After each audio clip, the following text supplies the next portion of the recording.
Hello everyone, I am Anuradha Priyadarshini and once again welcome to my channel current affairs with Anuradha. आज मैं आप लोग के साथ डिस्कस करूंगी प्रतियोगिता दर्पण सितंबर 2020 की memorable point with detail explanation. बहुत इंपॉर्टेंट है, अपकमिंग जितने भी एग्जाम्स होते हैं। अभी रिसेंटली मैं आप लोगों के लिए अगस्त का पीडी और अप्रैल के पीडी का पूरा कंपाइलेशन आप लोगों के लिए मैंने अपलोड किया है अपने चैनल पर। मैं आपको ऊपर आई कार्ड में इसका लिंक दे दूँगी, आप ज़रूर देखिएगा। अगर आपको मेरा मटेरियल अच्छा लगे तो प्लीज़ लाइक शेयर और सब्सक्राइब ज़रूर कीजिएगा और बेल बटन को प्रेस करके रखिए ताकि मेरे जितने भी अपकमिंग वीडियोस हो उसका नोटिफिकेशन आपके पास सबसे पहले आए। Let's start the video. चलिए, हमारा फर्स्ट क्वेश्चन है, who has been appointed the chairman of IFSCA। देखिए, पहले हम IFSCA का फुल फॉर्म देख लेते हैं क्या है। International finance service centre authority.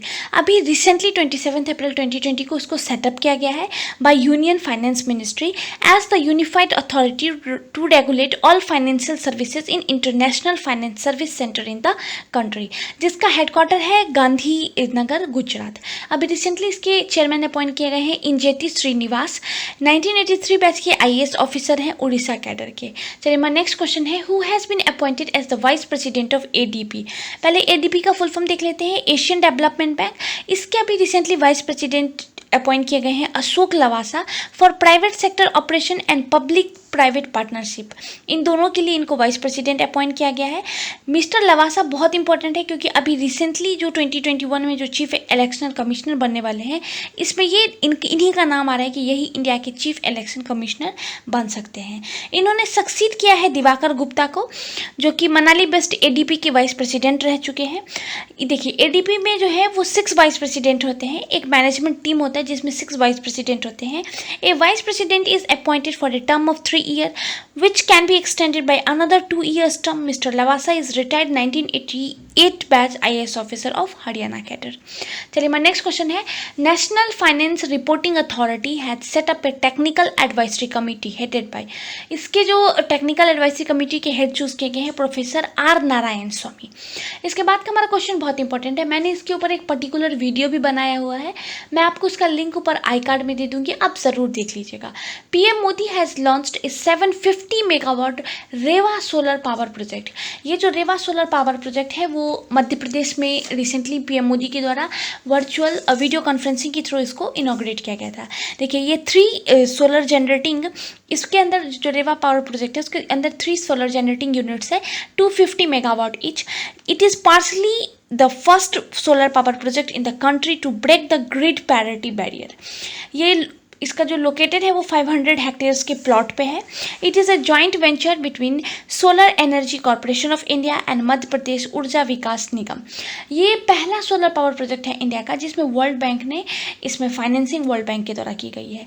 देखिए, और ये पहला सोलर पावर प्रोजेक्ट है जिसका जो इलेक्ट्रिसिटी है, जो पावर जनरेट होगा, उसको 2 स्टेट शेयर करेगी। पहला इसका 74% जो है वो Madhya Pradesh power management company तो इसको यूज़ करेगी ही, और 24% जो इसका इलेक्ट्रिसिटी जनरेट होगा उसको दिल्ली मेट्रो के द्वारा यूज़ किया जाएगा। बहुत इंपॉर्टेंट प्रोजेक्ट है इंडिया के पॉइंट ऑफ व्यू से। मैंने इसके ऊपर एक पर्टिकुलर वीडियो में बहुत डिटेल में इसको डिस्कस किया था, आप ज़रूर देखिए। चलिए, हमारा नेक्स्ट क्वेश्चन है, which country emerged on top of the global real estate transparency index 2020। देखिए, अभी जो इंडेक्स आया है 2020 का वो 11th एडिशन था। ये एक बाइनियल रिपोर्ट है, हर एक 2 साल पे global real estate transparency index जो है वो रिलीज़ किया जाता है। इस साल की इस इंडेक्स के हिसाब से यूनाइटेड किंगडम जो है emerged on top of the global real estate transparency index. देखिए, ये इंडेक्स के जो इंडिकेटर्स किस बेसिस पे इनको रैंकिंग दी जाती है, हालांकि इसमें 99 कंट्रीज़ और टेरिटरीज ऑफ वर्ल्ड को इसमें रैंकिंग दी गई थी। बहुत सारे डिफरेंट पैरामीटर्स हैं जिनके बेसिस पे इनको रैंकिंग दी गई थी। ये जो रिपोर्ट है वो JLL के द्वारा जुलाई 2020 में रिलीज़ किया गया था। 210 इंडिकेटर्स है, उन बेसिक इंडिकेटर्स के बेसिस पे इनको रैंकिंग दी गई थी। यूनाइटेड किंगडम टॉप पे था, United states of America 2nd position पे था और ऑस्ट्रेलिया 3rd पोजीशन पे था। अब बहुत इंपॉर्टेंट, इंडिया का क्या रैंक था। अगर आप लास्ट रिपोर्ट की बात करेंगे 2018 में जो रिपोर्ट आई थी उसमें इंडिया का रैंक 35 था, लेकिन इस साल इंडिया ने एक रैंक जो है वो जंप किया है, इंडिया का रैंक 34 हो गया है। चलिए, हमारा नेक्स्ट क्वेश्चन है, which 2 South Asian country have been declared measles measles and rubella free. अगर आप इन दोनों का मिजल्स एंड रूबेला फ्री देखेंगे तो श्रीलंका एंड मालदीव्स ये दो कंट्रीज है जिसको अभी रिसेंटली WHO ने डिक्लेयर किया था कि लास्ट 3 ईयर से यहाँ पे कोई भी ऐसे केसेस इन दोनों डिजीजेस के नहीं मिले हैं। अब ये दोनों कंट्री भी इससे फ्री हो गई है। चलिए हमारा नेक्स्ट क्वेश्चन है, WHO had set up a panel to review its handling of the COVID-19 pandemic jointly headed by। देखिए आपको पता है कि United states of America USA ने बहुत ज़्यादा ब्लेम किया था WHO को कि WHO ने चाइना का साथ दिया। उन्होंने इस पेंडेमिक के बारे में जानकारी छिपाई कि इस तरीके से फैल रहा है।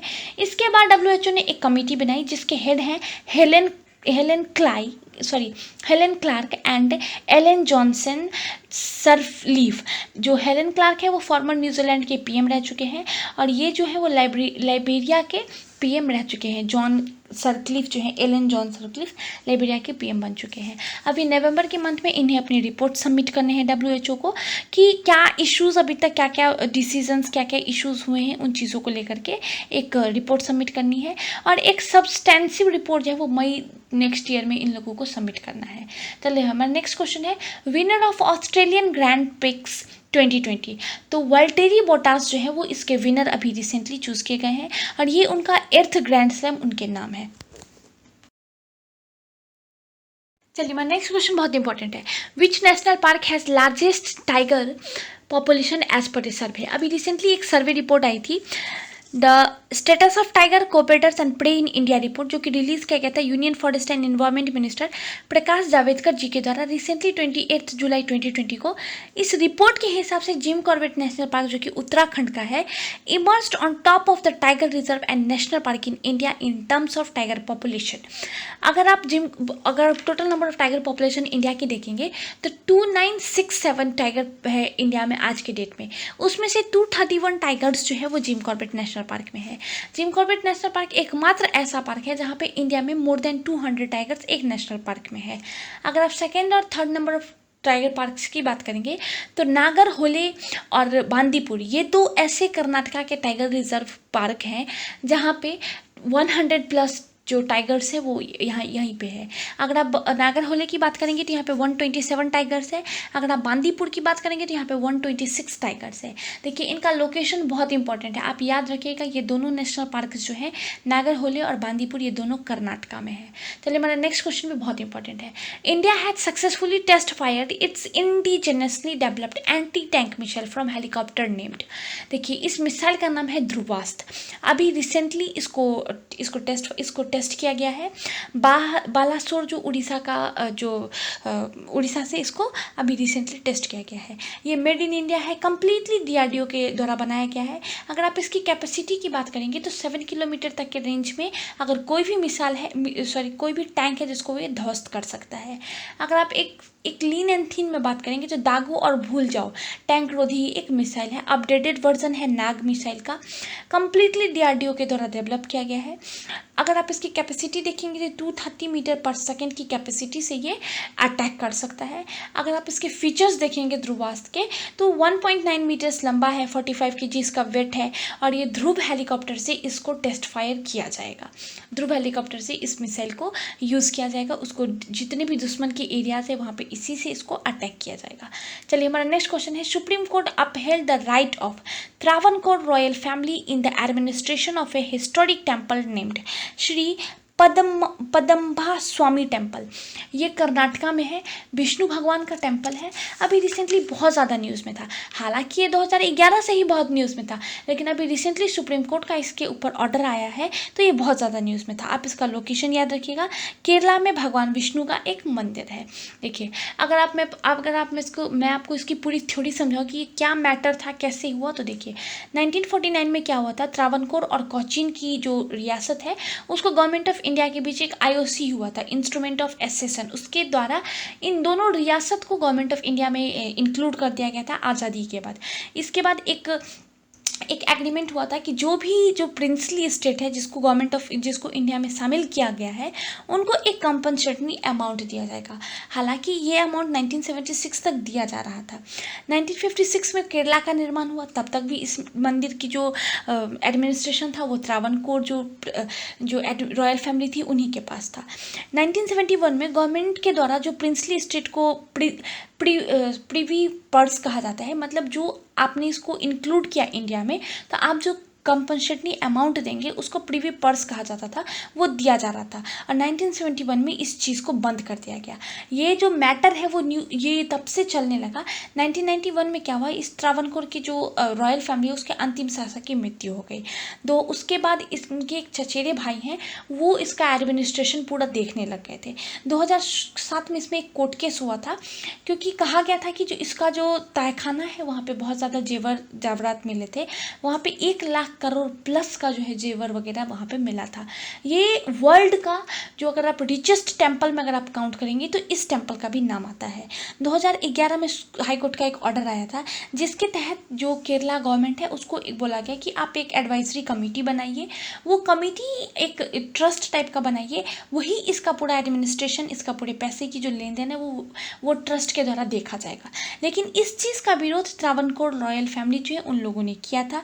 वो सुप्रीम कोर्ट में गए, सुप्रीम कोर्ट ने उनके हित में, इवन श्रद्धालुओं के हित में फैसला दिया। सुप्रीम कोर्ट ने भी कमिटीज़ बनाई जो, देखिए हालांकि इसका जो पूरा एडमिनिस्ट्रेशन है वो त्रावणकोर रॉयल फैमिली के हाथ में ही रहेगा, लेकिन एडमिनिस्ट्रेशन जो है कुछ हद तक वो केरला गवर्नमेंट कह सके, केरला हाई कोर्ट कह सके, उनके पास भी कुछ रहेंगी। कुछ कमिटियाँ बनाई गई सुप्रीम कोर्ट के द्वारा, जो बहुत इंपॉर्टेंट है। इसके अलावा कुछ मेजर चेंजेस किए गए थे टेम्पल्स को लेकर के, कुछ मेजर चेंजेस किए गए ताकि आगे जाकर के अगर किस ऐसा मैटर कभी भी कोर्ट में आता है तो इन गाइडलाइंस को फॉलो करके डिसीजंस लिया जा सके।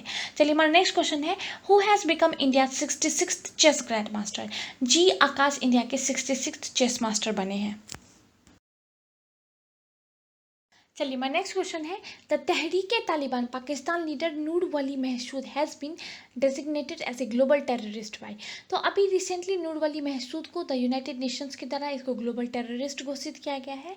देखिए, जब किसी पर्टिकुलर पर्सन को ग्लोबल टेररिस्ट अगर घोषित किया जाता है तो उसके ऊपर ट्रैवल बैन लग जाते हैं, उसके एसेट्स को फ्रीज किए जाते हैं और कुछ पनिशमेंट्स हैं जो उसके ऊपर लगाए जाते हैं। चलिए हमारा नेक्स्ट क्वेश्चन बहुत इंपॉर्टेंट है, the UAE has sent a space probe mission to Mars named. UAE का जो मिशन है इसका नाम होप है। ये पहला इंटरप्लैनेटरी मिशन है by an Arab nation. The main objective of Hope probe is to provide a comprehensive image of weather dynamics in Mars atmosphere.